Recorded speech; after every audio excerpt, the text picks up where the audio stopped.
Nós fomos feitos da justiça de Deus em Cristo. Dá para acreditar?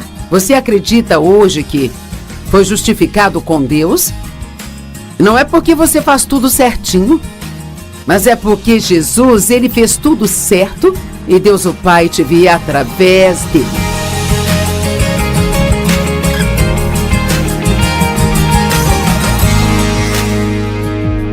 Bem-vindo ao Desfrutando a Vida Diária. Eu estou muito feliz por você estar comigo e oro para que o que eu tenho a dizer hoje venha ajudá-lo a aumentar a felicidade em sua vida.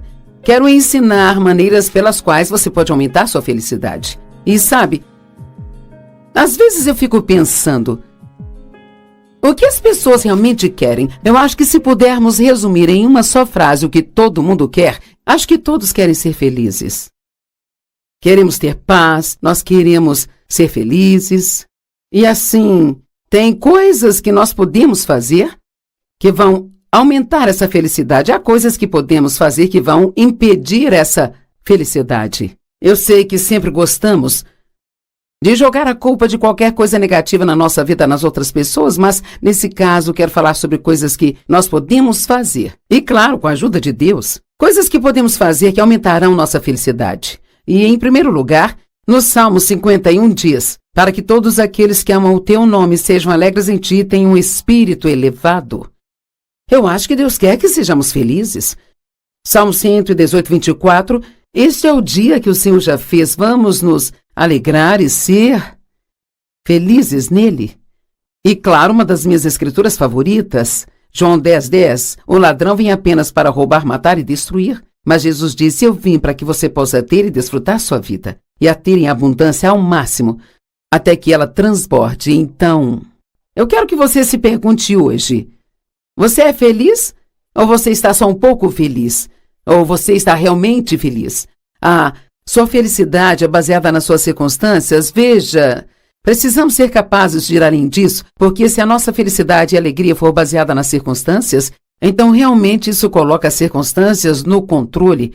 E sabemos que vivemos num mundo que as situações acontecem, que temos um inimigo chamado Satanás, que às vezes faz com que as situações aconteçam na nossa vida. Então eu quero ser uma das pessoas mais felizes do planeta. Isso não significa que eu vou sair por aí rindo, pulando, para cima e para baixo, batendo palmas. Mas eu adoraria ter um calmo deleite na minha vida o tempo todo. E já percorri um longo caminho, porque honestamente houve um tempo em que eu não era uma pessoa muito feliz, sabe? E eu diria que foi por muito tempo. Eu não era uma pessoa feliz. Eu tive uma infância difícil e um primeiro casamento difícil e parecia que todos que se aproximavam de mim sempre acabavam me abandonando ou me traindo ou sendo desonestos comigo. E assim, acabei me tornando uma pessoa muito infeliz. E Deus me ensinou ao longo dos anos algumas das coisas que vou compartilhar com você. E assim, feliz ou felicidade, no dicionário Webster de 1828, diz assim, estar no prazer de sensações agradáveis com a posse do bem. A felicidade pode vir em graus, pode-se ser feliz ou pode-se ser muito feliz. A única pessoa que consegue ser feliz permanentemente é aquela que goza de paz de espírito e que vive em favor de Deus. Então, alegria ou contentamento significa a paixão ou emoção animadas com a aquisição da expectativa do bem. E nós vamos falar muito sobre isso hoje, então eu quero que você se pergunte agora mesmo qual é a sua expectativa para o dia de hoje. E você diz, não sei, eu vou esperar para ver o que acontece. Bem, essa não é a maneira certa de agir. Dizer, bem, só estou esperando que algo ruim aconteça porque tudo está indo tão bem. Certamente, essa não é a maneira certa de agir, embora eu já tenha sido assim uma vez. Havia tantas coisas ruins acontecendo na minha vida que eu realmente tinha medo de esperar por qualquer coisa boa porque ficava receosa de ser desapontada. Mas a felicidade vem de uma expectativa de que coisas boas vão acontecer na nossa vida. E a definição de esperança, quando a Bíblia diz que nós devemos ser cheios de esperança, significa que devemos, de propósito, esperar que algo de bom está prestes a acontecer na nossa vida a qualquer momento. E baseamos essa expectativa no fato de que Deus é bom. Então, o que você está esperando para a sua vida? Bem, uma das primeiras coisas que nós podemos falar está em Romanos 15:13. E esta será a base para este primeiro ponto que quero falar sobre como você pode aumentar sua felicidade. Que o Deus de toda a esperança te encha com toda a alegria e paz em acreditar. Então, a nossa felicidade é baseada, em grande parte, no que nós acreditamos. No que acreditamos sobre nós mesmos, no que acreditamos sobre o passado. Por muito tempo achei que nunca conseguiria superar meu passado, e isto me impediu de ter alegria. Por muito tempo eu não gostei de mim mesma, eu não acreditei em coisas boas sobre mim, então isso roubou a minha felicidade. No que você acredita para o seu futuro? Por muito tempo eu nem acreditava que eu poderia ter um futuro decente. Eu achava que porque eu havia sido abusada sexualmente pelo meu pai, que eu sempre teria apenas uma vida de segunda categoria, mas eu estava crendo errado. Então, só porque você acredita em algo, não significa que esteja certo. Engano significa acreditar em uma mentira. Há tantas pessoas no mundo que estão enganadas, sabe? Porque elas estão baseando o que pensam no que o mundo diz a elas, em vez de se basearem no que a palavra de Deus diz. Precisamos aprender a palavra de Deus e depois entrar em acordo com ela, sem deixar que nossos sentimentos e a nossa mente nos governem. Então vamos falar sobre acreditar. Acredite no que a palavra de Deus diz sobre você e sobre a sua vida. Mesmo que não pareça estar acontecendo nada agora, na economia de Deus acreditamos primeiro e depois recebemos aquilo que acreditamos. No mundo, geralmente, baseamos a nossa crença no que nós temos, mas veja, aprendi que mesmo que eu possa estar passando por uma situação muito difícil agora, a palavra de Deus me promete que Ele vai pegar toda essa situação e trabalhar para o meu bem. Então, qualquer um de vocês que esteja passando por um problema e pensa, não tem como eu ser feliz porque eu tenho esse problema, você pode mudar a sua crença agora mesmo e dizer, eu tenho um problema, mas baseado em Romanos 8:28, eu acredito que Deus pega todas essas coisas e as faz cooperar para o meu bem, desde que eu ame e queira a sua vontade. Não quer dizer que todas as coisas estão bem, mas porque Deus é Deus e Ele pode fazer o impossível, Ele pode pegar o que parece ser uma das piores coisas que já aconteceu com você e fazer cooperar para o seu bem. Não existe esperança de felicidade até que a pessoa chegue a um acordo consigo mesmo no que você acredita para si mesmo. Você acredita que Deus te ama? Você acredita que Deus está satisfeito com você? Essa é difícil, não é mesmo? A maioria das pessoas gostaria de dizer, sim, eu acredito que Deus está satisfeito comigo, porque todos sabemos que somos imperfeitos. Mas veja, o amor de Deus por nós é incondicional, não é baseado no que eu faço, é baseado em quem Ele é. Então, eu acreditei em todo tipo de coisas ruins sobre mim, sabe? Mas eu aprendi agora a acreditar no que Deus diz. E se você ler a sua palavra, então vai saber que você é precioso e é talentoso, e você tem valor, você tem mérito, Deus tem um propósito para você aqui neste mundo. Você é bonito ou bonita, seja lá qual for o caso. E agora, se você começar a se comparar com outras pessoas, então você pode pensar, bem, eu não sou. Mas veja, não temos que comparar o nosso eu com o de ninguém e com nada, porque todos nós somos indivíduos únicos. E tudo aquilo que Deus faz é bom. Depois que Ele criou todas as coisas, Ele olhou para tudo aquilo e disse, isto é bom. Então Ele tirou um dia para celebrar. Ele descansou no 7º dia. 2 Coríntios 5:17 diz, se alguém está em Cristo, você é um crente, você acredita em Cristo. Bem, se você for, então você é considerado alguém que está nele e que Ele está em você. Então, se alguém está em Cristo, uma nova criatura é. As coisas velhas já passaram e todas as coisas se fizeram novas. Agora, eu gosto de explicar isto assim. Todas as coisas se tornaram uma nova possibilidade. No momento em que você é salvo, você pode até não agir diferente. Você não vai parecer diferente. Mas se você permanecer na palavra de Deus, se estudar a palavra e se você aprender a palavra e aplicá-la à sua vida, então de pouco a pouco você mudará. Então eu gosto de dizer que quando nascemos de novo, nos tornamos um barro espiritual novinho. E se formos flexíveis e moldáveis nas mãos de Deus, e se começarmos a fazer as coisas do jeito dele ao invés do nosso, então vamos descobrir que nós temos uma nova vida. E pode levar um tempo. Na verdade, não só pode, mas vai demorar um pouco. Mas Deus, ele vai nos mudar de um grau de glória para outro. Ele está nos construindo. Você já reparou que Jesus era carpinteiro de profissão? E carpinteiros constroem coisas. Em Hebreus 3:4 está dizendo, pois toda a casa é construída por alguém, mas Deus é o construtor de todas as coisas. Então, nós somos completos em Cristo, mas ainda assim essa completude está sendo trabalhada em nossa vida dia após dia. Nós fomos feitos à justiça de Deus em Cristo. Dá para acreditar nisso? Você acredita hoje que você foi justificado com Deus? Não é porque você faz tudo certinho, mas é porque Jesus, ele fez tudo certo e Deus o Pai te via através dele. Quero ter certeza que entenda isso. É muito importante que pensemos o certo sobre nós mesmos e não o errado. E veja, isso vai contra qualquer tipo de pensamento religioso legalista, sabe, que já tivemos.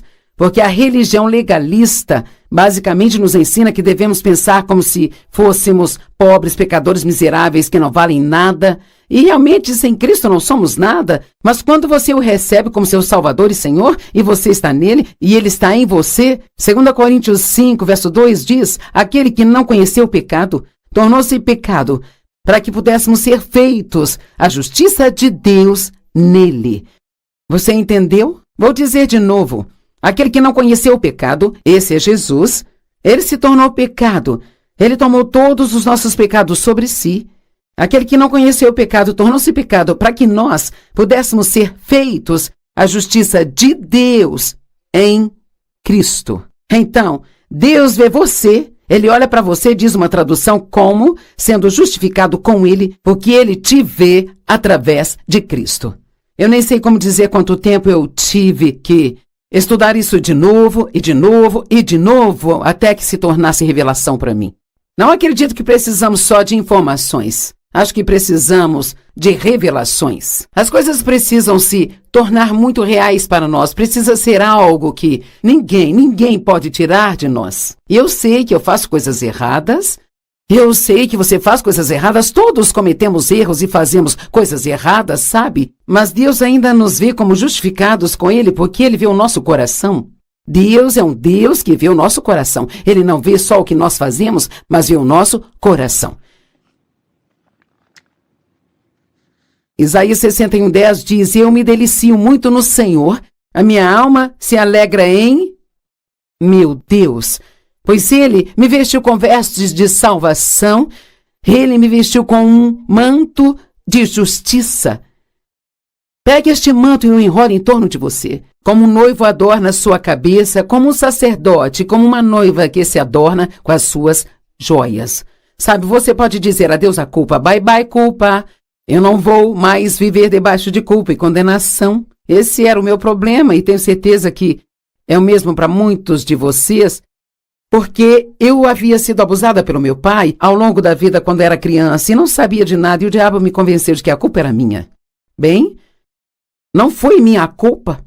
Meu pai era um homem adulto, ele sabia que o que ele estava fazendo era errado, mas de uma forma ou outra eu sentia que a culpa era minha. E parte disso era porque ele sempre me dizia que aquilo tinha que ser um segredo e que nós tínhamos que manter aquilo longe da minha mãe, e ao mesmo tempo ele me dizia que ele só estava fazendo o que fazia porque ele me amava muito e que aquilo era muito bom para mim. Mas eu não conseguia entender se era tão bom, por que tinha que ser mantido em segredo?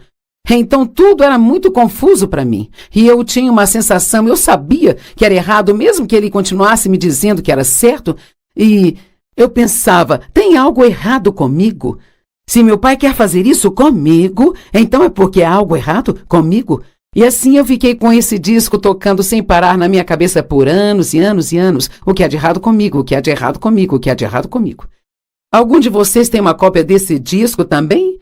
O que há de errado comigo? O que há de errado comigo? Eu me comparava com outras pessoas e competia com elas e sempre tentava ser algo que eu não era. E graças a Deus Ele me libertou para ser a pessoa que Ele me criou para ser, sabe? E Ele quer fazer a mesma coisa por você. Você pode dizer a Deus a culpa, mas você tem que usar essa justiça como um manto ou uma couraça. Em Efésios 6, fala sobre guerra espiritual. Como fazer guerra espiritual? Nós não lutamos contra carne e sangue, mas contra principados e potestades e iniquidades nos lugares altos. Nós temos um inimigo e a Bíblia diz que Deus nos deu uma armadura e esta armadura te protege e que nós devemos vesti-la.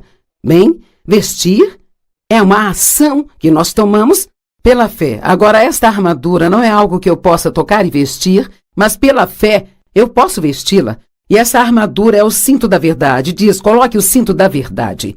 A palavra de Deus é a verdade. Quando você está em uma batalha, tem que se ajustar ainda mais a esta verdade, porque é neste momento que Satanás vai tentar roubá-la de você. Coloque a couraça da justiça. Levante o escudo da fé com o qual você pode apagar todos os dardos inflamados do inimigo. Coloque as sandálias da paz e seu capacete da salvação. Empunhe a espada do Espírito, que é a palavra de Deus, e assim então cubra tudo com a oração. Agora você pode encontrar isso em Efésios 6, estudar mais por conta própria, mas o ponto aqui é a justiça é uma proteção para nós, que impede o inimigo de controlar nossas vidas. Outra coisa que precisamos acreditar é que nós somos ungidos por Deus. Agora, você pode nem saber o que a palavra unção significa? Mas ser ungido por Deus significa que você é ungido com o Espírito Santo e que você tem poder, a capacidade de fazer o que Deus quer que você faça. Na verdade, a palavra diz que quando você é ungido, esta unção te ensina e você não precisa que nenhum outro homem te ensine. Agora, isto não está falando desse tipo de ensino. Deus constituiu os mestres de ensino como um dos 5 dons do ministério. Mas significa que não precisamos sair correndo pedindo conselhos o tempo todo para as pessoas. Você precisa crer que pode ouvir de Deus e acreditar que você pode ser liderado pelo Espírito Santo. Imagino que alguns de vocês nos assistindo já estão começando a se sentir um pouco melhor sobre si mesmos do que quando nós começamos o programa e nós ainda nem terminamos, hein? Então você acredita que Deus te ama e que Ele te ama incondicionalmente? Você acredita que você foi justificado com Ele, através do sangue de Cristo? Você acredita que você é ungido e que Deus ele realmente tem um bom plano para a sua vida? Agora, 2 Coríntios 4:13 diz algo que é importante. Quero que ouça isso. Primeiro vou perguntá-lo, o que você fala sobre si mesmo? O que você fala a respeito do seu futuro, sobre seu passado, sobre seus filhos, sobre o seu casamento, sobre as suas finanças? O que você fala eu nunca vou ter dinheiro. Toda vez que temos um pouco de dinheiro, o inimigo vem e rouba da gente. Era o que eu dizia sempre. Nós nunca poderemos comprar um carro novo, nunca teremos casa própria. Nós precisamos falar do que queremos e não do que temos, desde que possamos apoiar isto nas Escrituras. 2 Coríntios 4:13 diz, está escrito, eu acreditei e por isso eu falei. Uma vez que temos o mesmo espírito de fé, também acreditamos e, portanto, assim nós falamos. Eu amo isso. Você precisa aprender a acreditar no que a palavra de Deus diz e falar bem alto. Palavras são containers de poder. Então, pare de dizer coisas negativas sobre a sua vida e o seu futuro. Não diga eu nunca vou superar o meu passado ou eu nunca conseguiria esquecer, nunca vou perdoar essa pessoa, não consigo perdoar, é muito difícil. Nunca vou ter uma promoção no trabalho, eu nunca vou ter dinheiro. Não diga nada de ruim sobre você, diga apenas coisas boas, porque esse é o plano de Deus para você. E Ele diz, eu sei dos planos que tenho para você. Planos para te dar esperança e um futuro. Deus, Ele tem um bom plano para cada um de nós. Na verdade, está em Jeremias 29:11. Aqui está dizendo, eu é que sei os planos que tenho para você, declara o Senhor. planos de prosperá-lo e não prejudicá-lo, planos para te dar esperança e um futuro. E ouça Efésios 2:10 na tradução da Bíblia Amplificada. Pois somos criados por Deus, somos obra das suas próprias mãos. Você não é um acidente, Deus te criou com a sua própria mão no ventre da sua mãe. Recriados em Cristo Jesus, nascidos de novo, para que possamos cumprir as boas obras das quais Deus predestinou e planejou com antecedência para nós. Tomando os caminhos que Ele preparou antes dos tempos, em outras palavras, caminhando na vontade de Deus, para que andemos neles. Agora ouça, vivendo a vida boa que Ele predestinou e preparou para que nós vivêssemos. Agora, eu amo Salmo 27, versos 13 e 14. Eu continuo confiando nisso, que eu verei a bondade do Senhor na terra dos viventes. Você não ama isso? Que ótima atitude é essa? Eu estou confiante de que eu verei a bondade do Senhor na terra dos viventes. Eu amo ficar perto de pessoas positivas e de pessoas que declaram a palavra de Deus em vias da negatividade de todas as suas circunstâncias. Espere pelo Senhor e Ele fortalecerá o seu coração. Sim, espere pelo Senhor. Eu já mencionei isso, mas eu acredito que Deus te ama incondicionalmente. Acredito que seus pecados foram perdoados e que a misericórdia de Deus se renova a cada novo dia. Acredite que você pode ouvir de Deus, que pode ser liderado pelo Espírito Santo. Acredite que Deus ouve e responde às suas orações. Eu amo orar, porque aprendi por experiência ao longo de 45 anos caminhando com Deus que Ele ouve e responde às nossas orações. Ele pode não nos dar tudo o que queremos, mas Ele nos dá tudo o que precisamos ter. Ele pode não fazer tudo no nosso tempo, mas Ele faz exatamente na hora certa, sabe? Então, a oração é muito poderosa. Acredite que você está mudando diariamente e que Deus está trabalhando em sua vida. Na verdade, a Bíblia diz que enquanto nós cremos, Deus está trabalhando. Então, até mesmo para os seus filhos, ou seu casamento, ou o que seja, se você estiver crendo na coisa certa, então Deus está trabalhando nesta área e na sua vida. Acreditar é um dos segredos de ser um cristão feliz e alegre. 2 Coríntios 4:13 está escrito: eu acreditei, por isso eu falei. Uma vez que temos o mesmo espírito de fé, também acreditamos e por isso falamos. Então eu quero perguntar de novo, que tipo de coisas você tem falado? Eu digo às pessoas o tempo todo.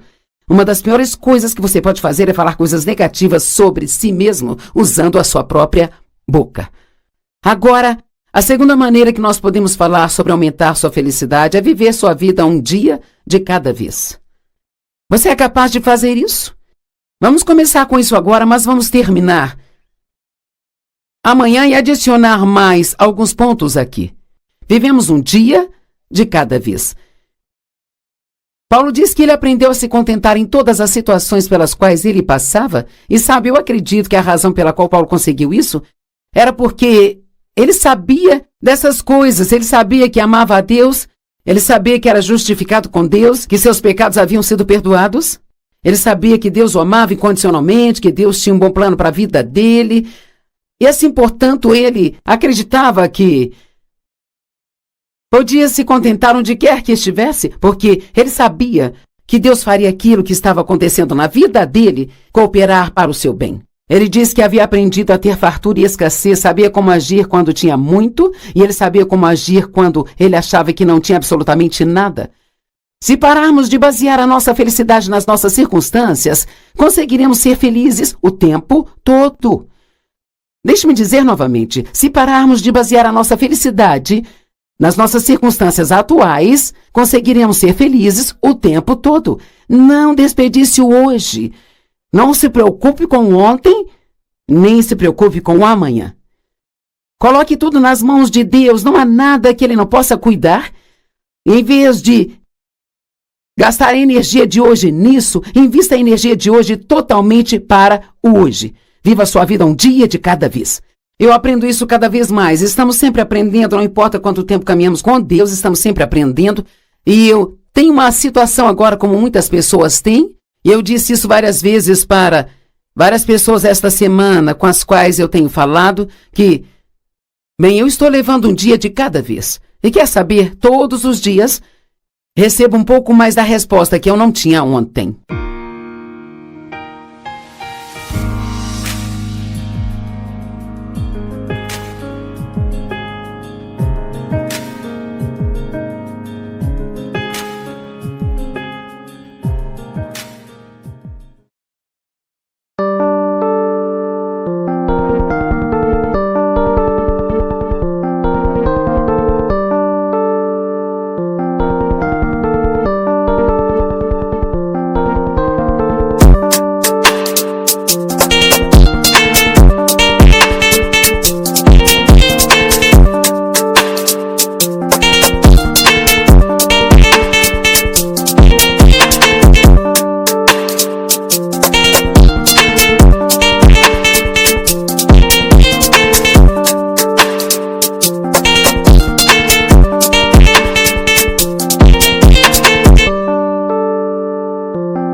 Este programa é patrocinado pelos amigos e parceiros do Ministério Joyce Meyer. Se você acha que vai ter um tempo na sua vida em que você nunca vai sentir medo, você está muito enganado. Você vai sentir medo em momentos diferentes em sua vida, até que você não esteja mais em um corpo humano. Porque essa é a arma número 1 do diabo, que ele sempre usará contra o povo de Deus para afastá-los do seu destino ordenado por Deus.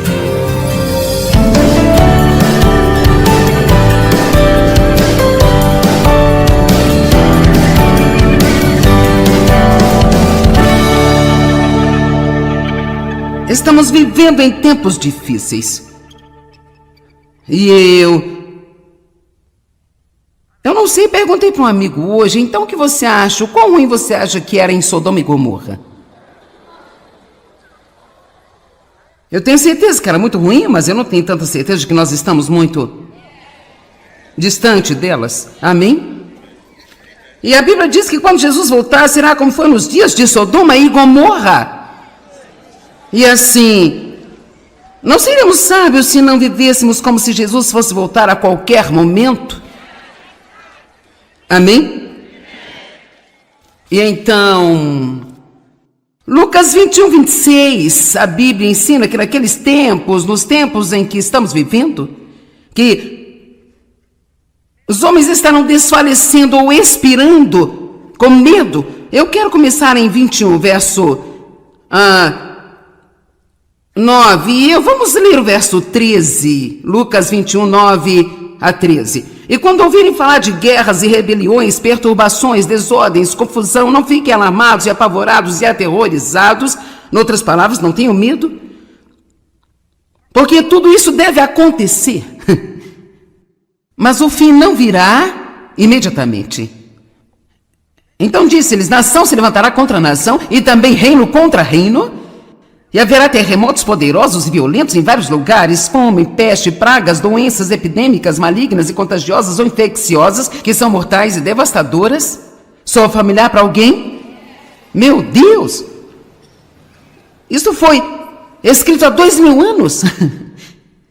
Então haverá visões de terror e grandes sinais do céu. Verso 12.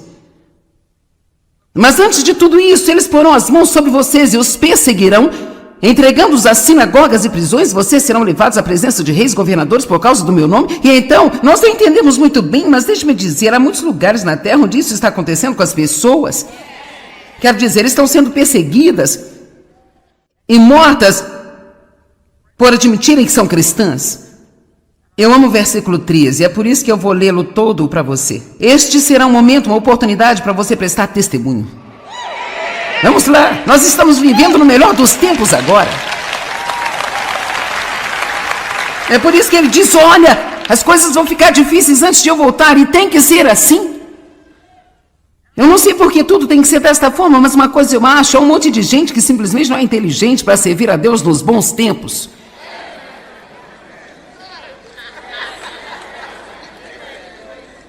E assim, nós podemos ter tempos difíceis o suficiente para meio que motivar aqueles povos que estão à margem.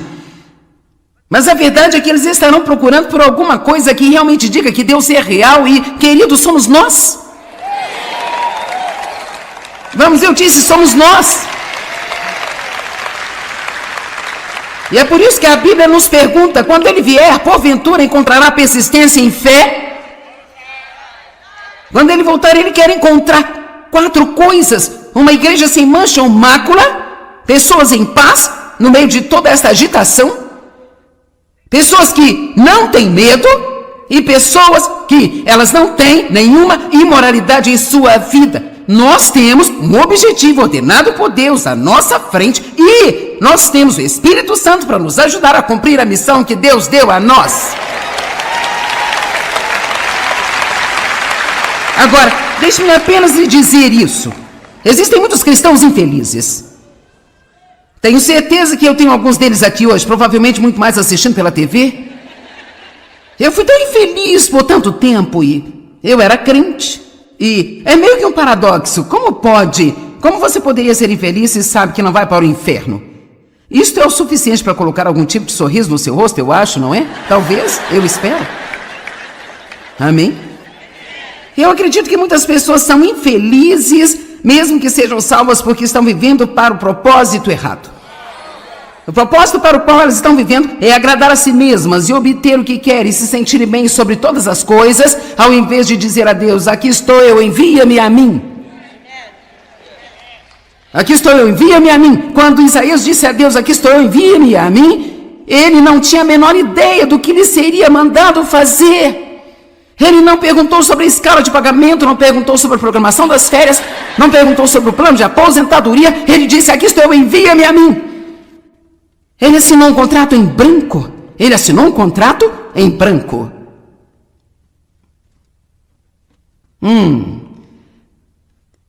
Vamos lá, por que você não desiste de gerenciar sua vida? Apenas tentando usar Deus para conseguir tudo aquilo que você quer. Que tal então, aqui estou eu, envia-me a mim esta noite. Que tal um pouco desse, aqui estou eu, envia-me a mim.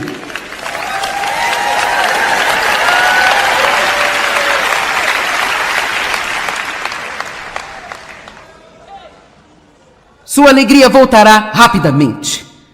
Agora, 1 Tessalonicenses 4, 16 a 18. Estou aqui na intenção de animar você, sabe?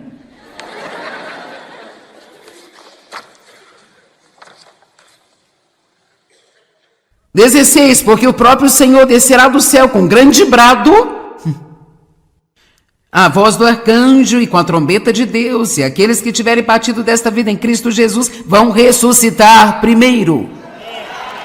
Ei,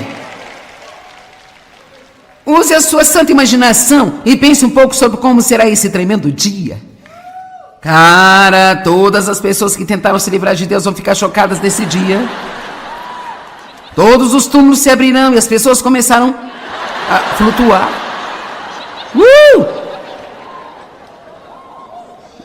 Então nós, os vivos que permanecemos sobre a terra, seremos simultaneamente arrebatados junto com os mortos ressuscitados nas nuvens para encontrar o Senhor nos ares. Vamos para encontrar o Senhor nos ares. E assim sempre, através da eternidade das eternidades, nós estaremos com o nosso Senhor Jesus. Oh, meu Deus! Uau! Ei, escute, vire-se para a pessoa ao seu lado e diga: você está apenas de passagem. Ok, verso 18. Ok, agora aqui, isso é o que é tão importante sobre isso. Agora olha isso. Portanto, consolem-se, animem-se uns aos outros com estas palavras. Você notou como você ficou animado quando eu li estas escrituras? Eu posso lê-las em qualquer outro lugar. Eu poderia ir para a África, Índia, em qualquer lugar, em qualquer estado, ler esses, e os cristãos vão reagir da mesma maneira. Porque no fundo de nós, Deus plantou a eternidade em nossos corações. Isso é o que a Bíblia diz. Nós sabemos que há mais do que isso. E sabemos que fomos criados para algo melhor do que tudo isso. Estamos apenas tentando atravessar, eu estou apenas tentando ajudá-lo a atravessar também. E vocês precisam ajudar uns aos outros a atravessar.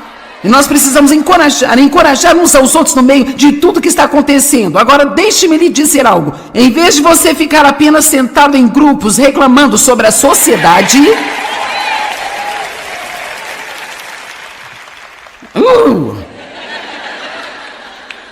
Quer dizer, as notícias são tão terríveis. Você tem que ser um crente forte para ler as manchetes. Em vez de criticar isso, quando você ouvir as pessoas dizendo esse tipo de coisa, por que não dizer: mas o Senhor está voltando? Mas Jesus está voltando. Amém? E, independentemente de como parece, Deus está vivo e bem no planeta Terra e Ele está no controle.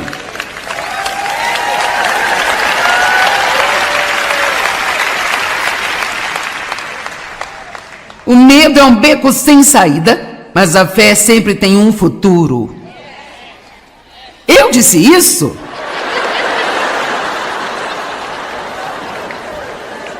Isso vai estar na internet sob o título Joyce Meyer disse. É engraçado quando eu procuro por frase e encontro as minhas. Ok, quer saber? O fim do mundo é um novo começo para nós. Nada com que se preocupar. Sabe, muitas vezes eu ponderei, por que a Bíblia não nos diz mais sobre como vai ser lá, sabe? E você sabe qual foi a conclusão de que eu cheguei? Aqui está, porque eu acho que a Bíblia não diz muito sobre isso. Diz um pouco, mas não. Nós gostaríamos de ter muito mais detalhes, não é? Tipo, eu vou ter um emprego, onde é que eu vou viver? Ou, por favor, Deus, serei chefe de algum setor lá, finalmente? Sabe por que eu acho que Deus não nos diz muito sobre isso? Eu acho que vai ser tão incrível.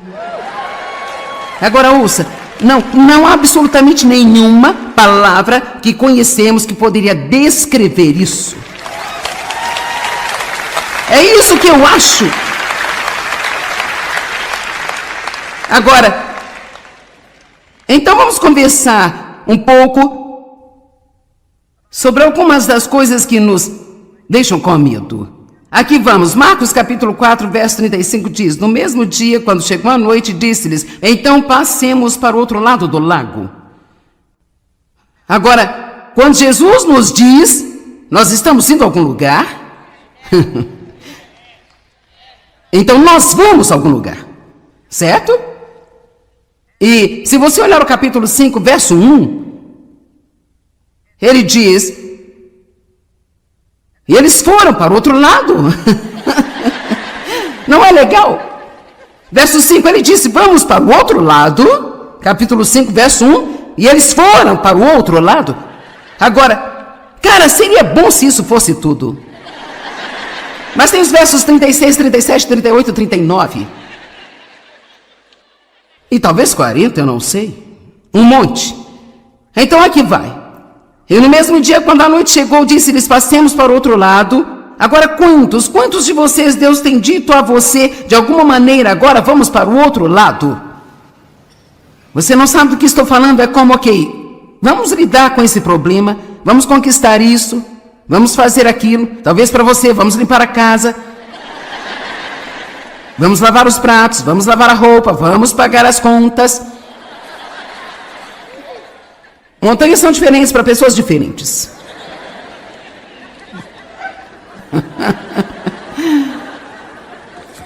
E deixando ele a multidão, levaram-no com eles, assim como estava no barco em que ele estava sentado, e outros barcos estavam com ele. Então havia mais do que um barco. E uma furiosa tempestade de vento de proporções de um furacão se levantou e as ondas batiam no barco, de modo que já estava se enchendo. Então a primeira coisa que provavelmente vai acontecer conosco quando formos para outro lado de qualquer lugar é que teremos uma tempestade. Que tempestade será essa? Bem, é o inimigo que está tentando assustar-nos. Estamos falando sobre o medo. Isso, é o inimigo tentando nos fazer voltar para a costa. Encontre algum lugar seguro para colocar o barco. E ele mesmo estava na polpa do barco, adormecido. Quer dizer, veja, adormecido. Jesus está dormindo e eu tenho uma tempestade. Uau! Deus, onde é que você está? Eu não consigo ouvir de você, eu não sei o que fazer, você não está me ajudando. Você está dormindo? Mas a Bíblia diz que ele nunca dorme. Agora, Jesus estava dormindo porque tinha um corpo humano, nós precisamos dormir, mas em seu estado ressuscitado ele não precisa dormir. Uau, no céu não precisamos dormir? Legal, e lá no céu a comida não vai ter calorias?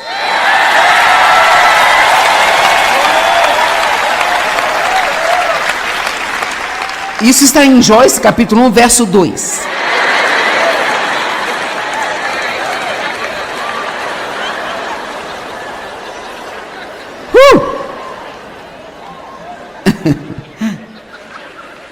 Cara, todos ficaram empolgados com isso. Verso 39. E ele se levantou. Espere, o verso 38. Mas ele estava na popa do barco adormecido, sobre a almofada de couro. Muitos detalhes. E então eles o acordaram e disseram: Mestre, será que não te importas que nós morramos nesta tempestade? Você não se importa? Deus, você me ama? Você realmente se importa comigo? E se você me ama, por que você está dormindo?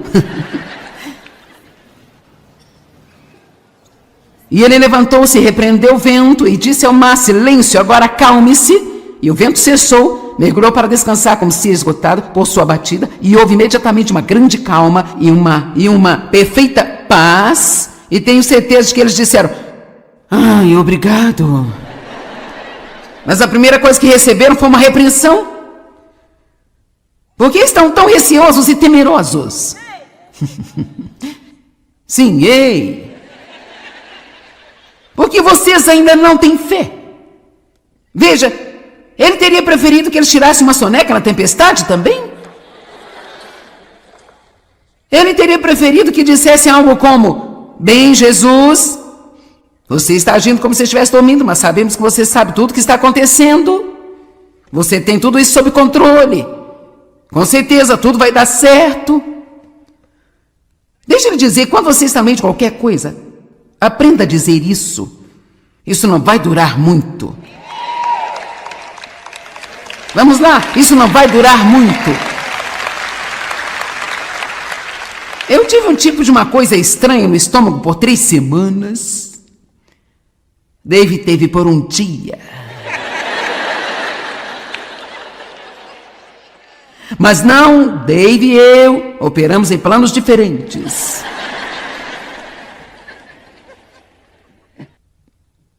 De qualquer forma, 3 semanas. E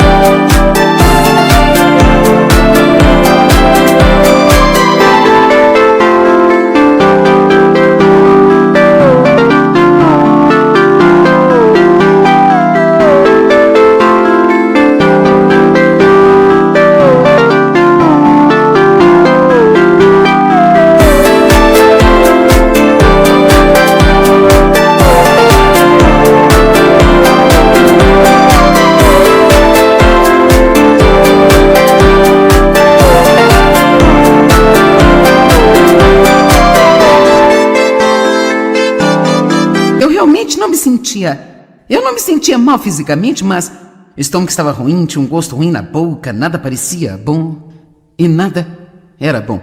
Então, eu ficava dizendo, isso não vai durar muito. E as pessoas, como você está bem, ainda tem um problema, mas não vai durar muito. Sabe por quê? Porque eu aprendi que nada dura muito. Vamos lá, quantos problemas você teve no ano passado que agora já se foram? Vamos lá, quantos problemas você teve há 5 anos atrás? Talvez você que esteve aqui quando eu vim no ano passado, você estava sentado com medo de uma coisa que agora está sendo cuidada? Sabe, a coisa sobre o medo é que realmente o medo de alguma coisa acontecer é geralmente pior do que se isso acontecesse.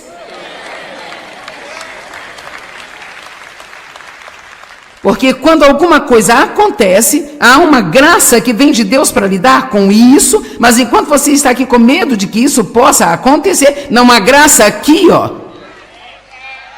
Tudo que você tem é tormento. Estamos bem? Você está aprendendo? Tudo bem. Bem, eu sempre digo, novo nível, novo diabo. O apóstolo Paulo disse, uma grande porta de oportunidade se abriu, com ela muitos adversários, isto é, 1 Coríntios 16, 9.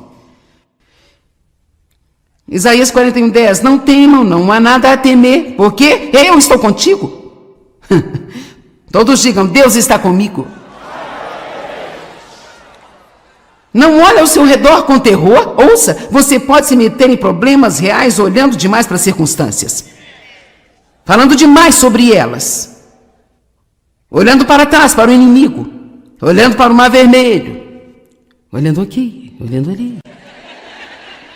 Sabe, anos atrás, quando eu larguei meu primeiro emprego para me preparar para o ministério, isso foi apenas como uma imagem na minha cabeça naquela época. Eu fiz algumas coisas radicais. Realmente, tipo, se não fosse Deus ali, teria sido realmente estúpido. E assim, todos os meses não tínhamos dinheiro suficiente, precisávamos de um milagre de Deus. Me lembro que faltava $40 a cada mês para pagar nossas contas. A cada mês Deus nos dava um milagre. Mas todos os meses eu passava por meu medo, apavorada, o que vai acontecer, blá, blá, blá, blá, blá. Oh, Dave, eu queria que ele saísse e se preocupasse junto comigo, e ele não fazia isso.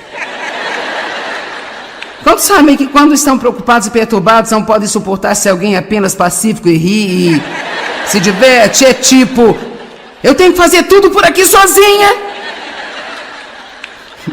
E eu dizia a Dave, por que você não faz algo? Por que não faz? E ele, o que você quer que eu faça? E eu me lembro, eu pegava o talão de cheque e eu fazia todas as contas, passava por todos os números de novo e de novo, para ver se talvez tivesse cometido erro, talvez sobrasse algum dinheirinho, e eu ficava assim tão chateada. Por quê? Porque eu estava olhando ao meu redor. Alguém sabe do que eu estou falando? Deve dizer, estamos dizimando, estamos doando. Você largou seu emprego acreditando que foi o que Deus te pediu para fazer. Ele supre nossa necessidade todo mês. Por que você não vem aqui e assiste televisão comigo e as crianças? Oh, não! Não. Alguém nesta casa tem que ser responsável. Vamos, você entende, não é? Alguém tem que ser responsável. Bem, eu não podia resolver isso. É desse jeito. Parece que estou morando na sua casa, não é? Não olhe ao seu redor com terror e desânimo, porque eu sou o seu Deus, eu fortalecerei perante as dificuldades, eu o ajudarei, eu guardarei e o protegerei com a minha mão direita vitoriosa de retidão e justiça. Eu vou pular para o verso 15. Eu amo isso. Portanto, eu tomarei e farei de você um instrumento novo, afiado, que tem dentes. E então você debulhará os montes e os esmagará e reduzirá as colinas à palha. Em outras palavras, Deus diz, mesmo no meio desta grande tempestade, eu tenho um plano. E você vai chegar no outro lado. E enquanto eu estiver aqui, se você permanecer na fé, eu vou transformar você em um instrumento novo, afiado e debulhador.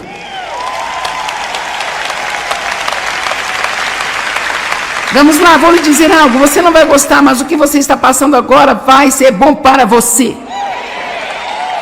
Sim, isso vai ser bom para você. Se você não desistir de Deus, você estará crescendo espiritualmente. E isto é tão doloroso, mas vai valer muito a pena. Vamos lá. Deixe-me apenas fazer uma observação. Quantos de vocês se aproximaram muito mais de Deus em seus problemas do que em seus bons tempos?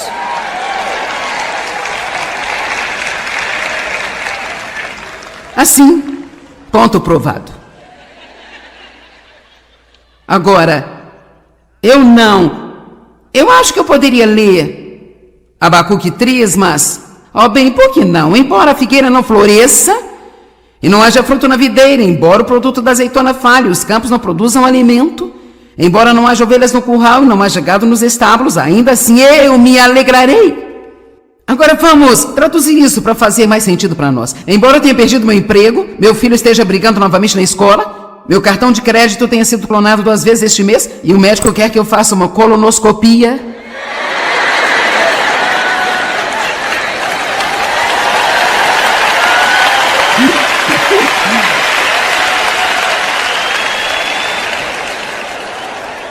Mas Deus... tanto de coisa que eu tenho que beber antes de fazer este exame. Eque. Ainda assim eu me alegrarei. Ainda assim eu me alegrarei no Deus vitorioso da minha salvação. Agora, aqui está a coisa. Eu acho que eu preciso jogar isso sobre você. Quanto menos nós reclamamos, mais nós crescemos espiritualmente. Vamos, valeu a pena você vir aqui? Porque eis a questão. Se pudermos dizer a outra pessoa, e se eles simplesmente sentirem pena de nós, então nós nos sentimos tão... Sim, eu sou muito lamentável. Mas o que fazemos é que nós aliviamos um pouquinho do que Deus está tentando.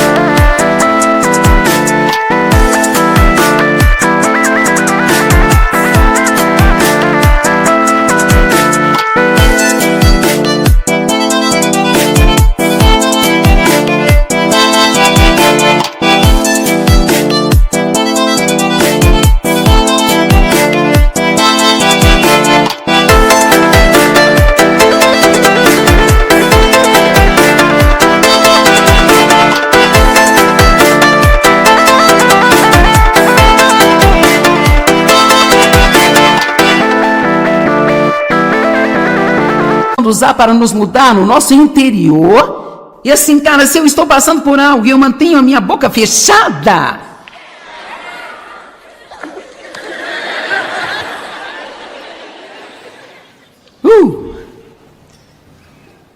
eu pego algum tipo de vírus ou algo assim e eu digo ao Dave como eu me sinto. Ele diz, sim, eu tive isso na semana passada por 3 dias.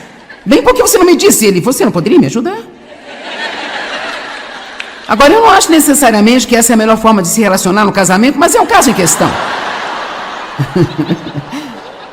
Vamos, é um caso em questão que... Vou dizer novamente, porque eu realmente não tinha isso em minhas anotações. Acho que é uma coisa de Deus. Quanto menos nós reclamarmos, mais nós vamos crescer.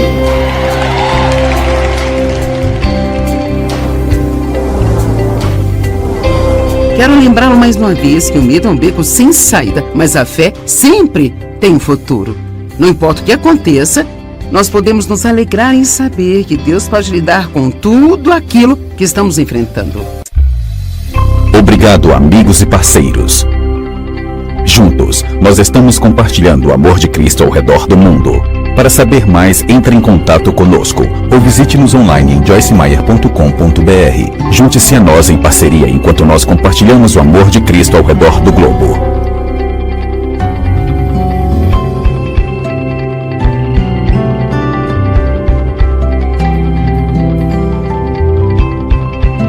O precedente foi pago pelos amigos e parceiros do Ministério Joyce Meyer.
Nós devemos ter uma compreensão de como essas dificuldades nos ajudam a crescer espiritualmente.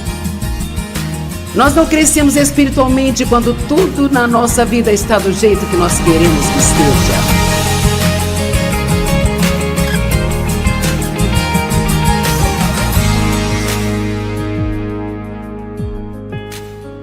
Bem, você tem esperado em Deus para que algo mude na sua vida? Ou por uma resposta de oração? Sabe, precisamos lembrar que paciência não é apenas esperar, mas é como agimos enquanto esperamos. Tenho algumas coisas para compartilhar com você sobre como esperar em Deus e depois voltarei para responder as perguntas. A minha mensagem nesta manhã se chama Eu estou com pressa, mas Deus não está. Vamos falar um pouco a respeito da pressa. Não sei quanto a você, mas eu me pego com pressa onde quer que eu vá. Até mesmo de um cômodo para o outro. Na minha casa, eu tenho pressa quando escovo os meus dentes.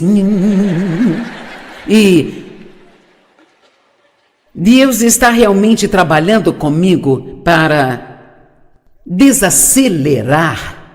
E eu até mesmo venho tentando praticar na minha casa apenas andar, sabe? Não é tão devagar que chega a ser ridículo, mas só andar mais devagar. Eu tenho um livro chamado O Ritmo de Deus e ele nos encoraja a aprender a viver dentro do ritmo de Deus. E se você parar e pensar sobre isso, conseguirá imaginar Jesus quando ele estava aqui na terra com os discípulos dizendo: apressem-se, vamos, temos que ir para a próxima cidade, vamos, anda depressa, andem logo.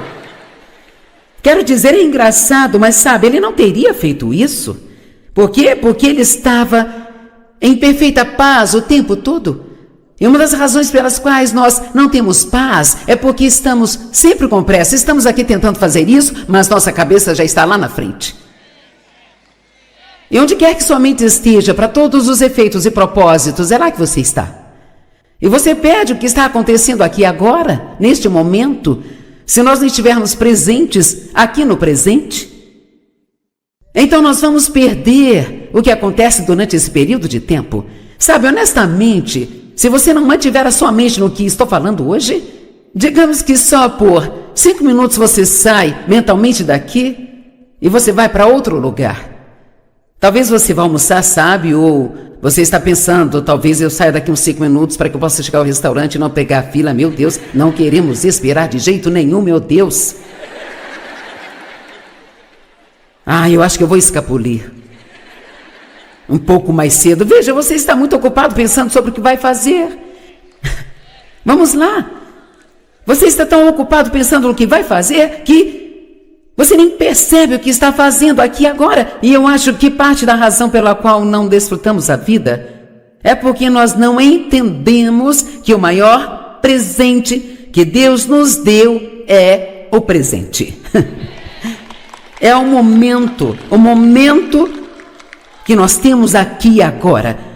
E sabe, cientificamente eles dizem que a capacidade das pessoas de concentrar está simplesmente terrível hoje em dia. Temos telefones tocando, isso e aquilo acontecendo, sabe? Todos estão ocupados, todos querem que ocupemos com eles e nós temos muitas coisas na mente. E então, a primeira coisa que eu notei, quando eu realmente comecei a desacelerar, e vai demorar um pouco, e se você gosta de orar por mim, esse é um bom motivo para você orar.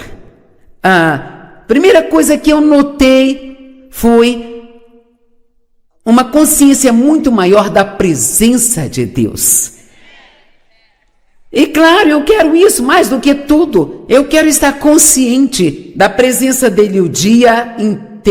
Tình yêu giờ nói xa đâu nào ai thấu hiểu, một người hy sinh tất cả để yêu, một người ngổn ngang bỏ rơi biết bao điều để một mình em cô đơn giữa bóng đêm. Anh xin lỗi khi đã nói lời từ chối, khiến trái tim em giận dỗi. Anh ngốc nghếch quá đi thôi. Não importa o que esteja fazendo. Talvez nem sempre estejamos ocupados fazendo outras coisas, mas veja que muito frequentemente, só precisamos ser trazidos de volta para a consciência de que Deus está conosco. Um dos livros mais vendidos de todos os tempos é um livrinho de um homem chamado Irmão Lawrence. E ele fala sobre viver e caminhar na presença de Deus, onde tudo o que você faz é em Deus e é feito com Deus por sua força e poder e ajuda. Eu acho que esta é realmente uma ótima maneira de olhar para isso. Deus nunca está a mais do que um pensamento de distância. Isso não é bom? Então tudo que você tem que fazer é pensar nele. Diga uma palavra: obrigado, Senhor, eu te amo, Jesus. Mas quando estamos com pressa o tempo todo correndo para cá e para lá, perdemos o foco de tudo. Quantos concordam que o que estou dizendo está correto? E quantos de vocês realmente diriam: eu realmente preciso fazer algo sobre a pressa na minha vida? Veja, então, parte disso é que acabamos nos comprometendo com muitas coisas e não há como nós conseguirmos fazer todas elas, sabe? Se não fizermos tudo com pressa. E então, eu estou com pressa, mas Deus não está. Ele não se apressa. Então, em Tiago capítulo 1, no verso 2, conte com alegria, meus irmãos, quando vocês passarem por provas de vários tipos.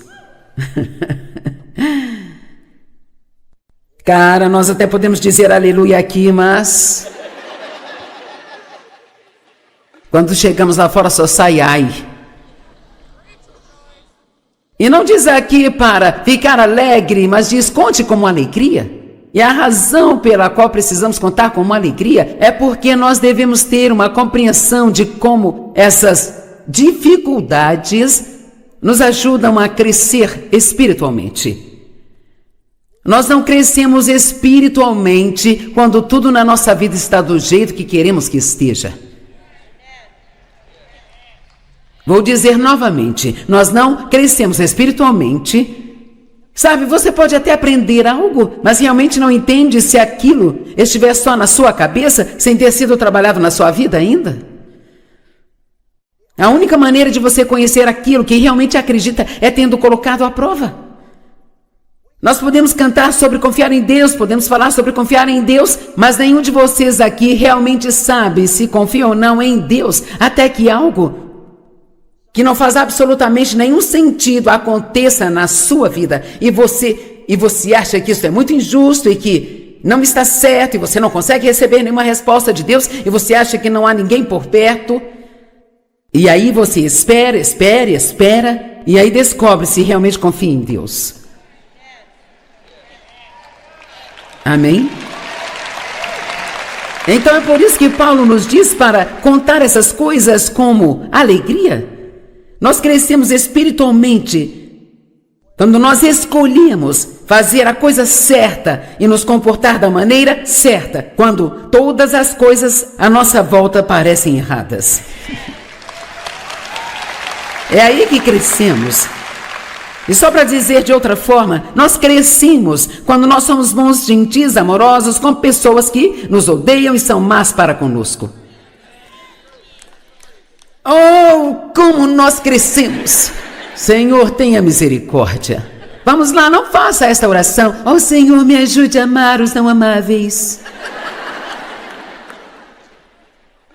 Não parecemos espirituais demais quando oramos? Mas será que aplicamos isso às nossas vidas? Se você tem orado, Deus me ajude a amar a todos, então é melhor se preparar, porque você vai receber pessoas que não vão ser tão amáveis. E é melhor eu lhe dizer a verdade. Conte tudo com alegria. Essa é a diferença entre estudar e apenas ler. Se você acabou de ler, isso pode parecer bom, conte com alegria quando passar por provações e tribulações, sabendo que isso produz paciência, e no final tudo vai cooperar para o seu bem, sabe? Podemos ler isso e continuar lendo sem nem mesmo ter uma pista do que significa ou do que estamos falando, a menos que realmente desaceleremos e pensemos sobre o que isto realmente está dizendo para mim e para a minha vida.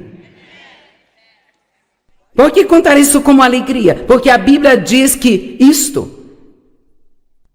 produz perseverança. Bem, eu gosto da Bíblia amplificada original. Lá diz, isto traz para fora a paciência.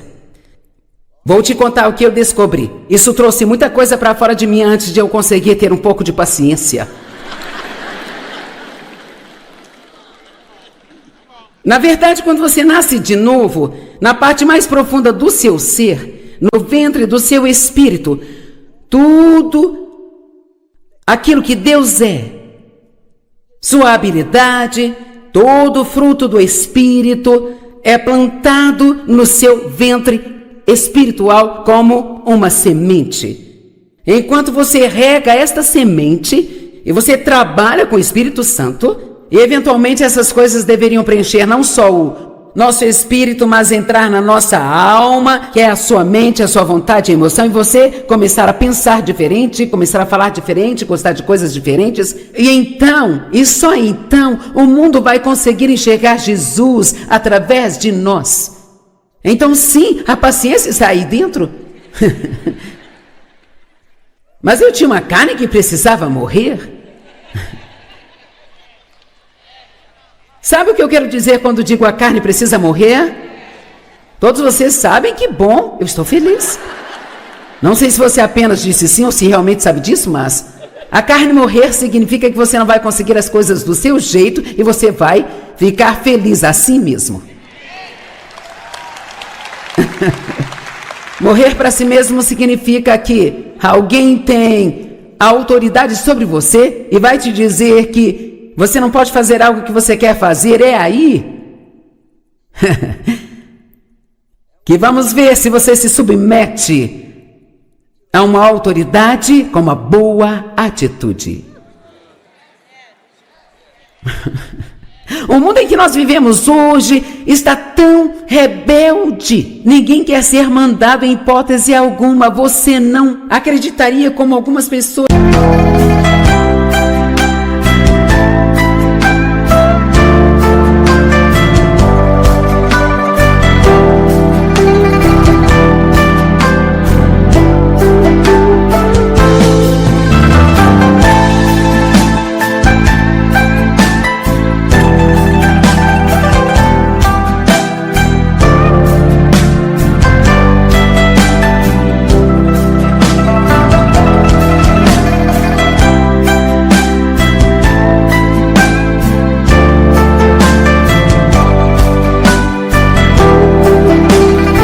já se comportaram conosco, até mesmo nessas conferências, só porque nós dissemos a elas que não poderiam fazer algo. Você não pode sentar aqui, está reservado. Bem, eu vou sentar onde eu quiser. E eu falo, para que mesmo você veio aqui? Você está esperando aprender alguma coisa com esse tipo de atitude?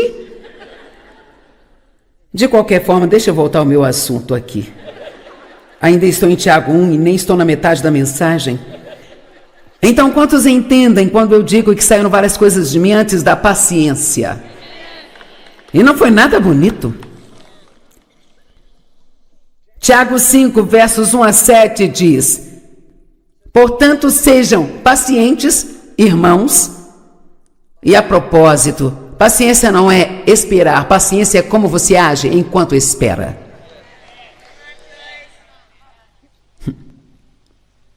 Portanto, sejam pacientes, irmãos, até a vinda do Senhor. E então ele dá um exemplo.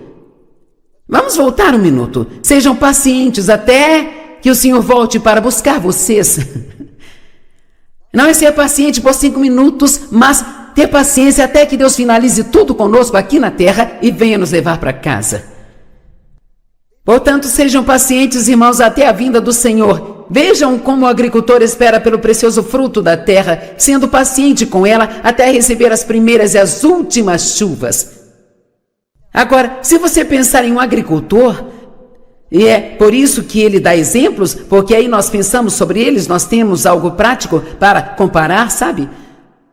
Então ele diz, pense no agricultor. Primeiramente ele precisa afofar o solo, deixá-lo macio bastante para que realmente receba a semente. Então ele precisa plantar a semente, e aí ele precisa cobrir, e então ele não consegue mais ver o que está acontecendo. Quantos acham que Deus cobriu coisas na sua vida e você não tem ideia do que está acontecendo? Você está em um bom lugar e você diz, não me diga isso. Bem, você está porque Deus sabe o que está acontecendo e quer que quando nós não sabemos, fiquemos satisfeitos em conhecer quem sabe.